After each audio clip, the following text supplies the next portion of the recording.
The ghost of नयन। परिवार में दहशत थी। नयन गायब थी और सूजो की शादी शाओली नाम की एक रहस्यमय महिला से होने वाली थी। नयन का भाई मोइन और उसकी माँ सब चिंतित थे।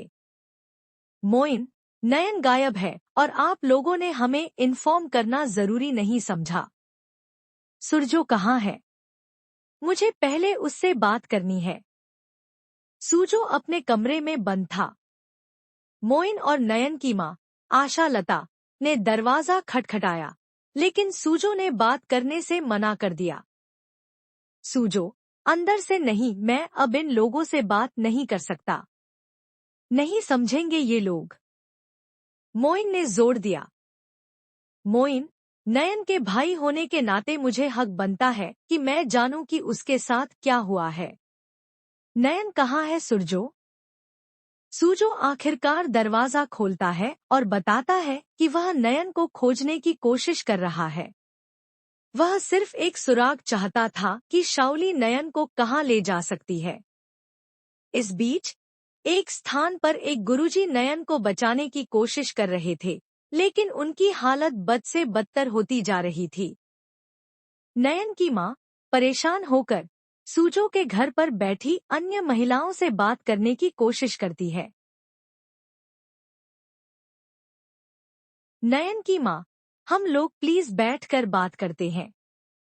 आप लोग पूरी बात सुनेंगे तो? एक अन्य महिला नाराज होकर चिल्लाती है। महिला, अरे अब सुनने सुनाने को बचा क्या है? तुम्हारा भाई उस शाओली से शादी करने की तैयारी कर रहा है। सूजो की बहन बताती है कि यह एक गलतफहमी है। सूजो की बहन, ये सब शाओली दी का किया जा रहा है। शाओली दी ने नयन दीदी को किडनैप करके कहीं छुपा रखा है और इसलिए वो दादा को ब्लैकमेल कर रही है उनके साथ शादी करने के लिए। लेकिन उस महिला ने इन बातों पर विश्वास नहीं किया और उसने बताया कि नयन ने जाने से पहले तलाक के कागजात पर दस्तखत किए थे। महिला, नयन ने सूजो को डिवोर्स दे दिया है। सूजो की बहन ने कहा कि शाओली झूठ बोल रही है और नयन को खोजने की कोशिश करनी चाहिए।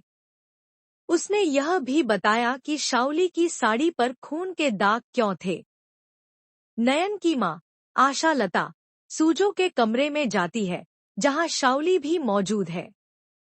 आशा लता, सूजो की शादी के लिए राजी होने से पहले मुझे सबूत चाहिए। यही कि नयन जिंदा है, कि उसकी सांसें अभी तक चल रही हैं। शाओली नयन के जीवित होने का कोई सबूत देने से मना कर देती है। इस बीच नयन की माँ आशा लता, जो खुद को एक शक्तिशाली महिला साबित करती है, शाओली को चुनौती देती है। आशा लता, तुम सोच भी नहीं सकती कि आशा लता चीज क्या है।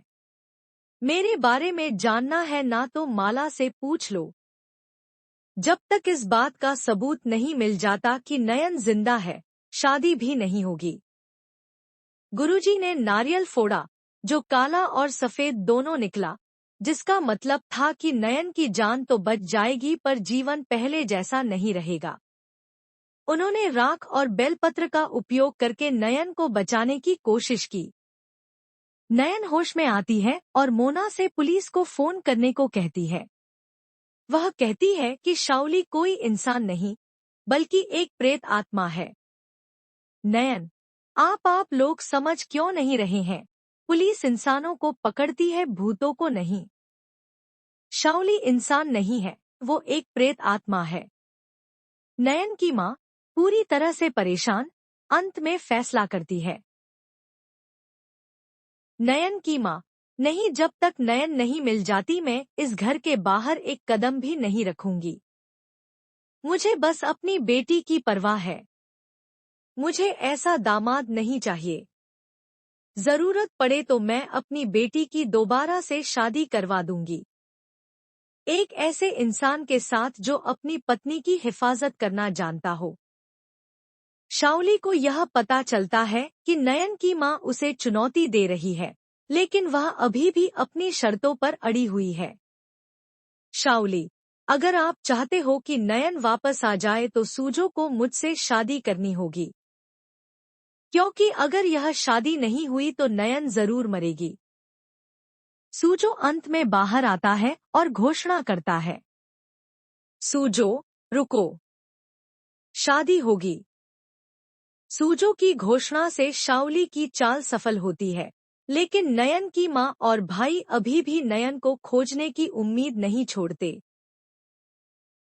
एक आदमी था जो अपने भाई को ढूंढ रहा था। उसका नाम था धैर्य। धैर्य ने अपने भाई को सालों पहले खो दिया था। वह अपने भाई को ढूंढने के लिए हर जगह जाता था, लेकिन वह नहीं मिलता था।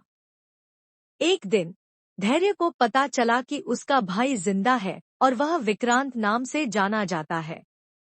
धैर्य को विश्वास नहीं हुआ, लेकिन उसने अपने भाई को ढूंढने का फैसला किया।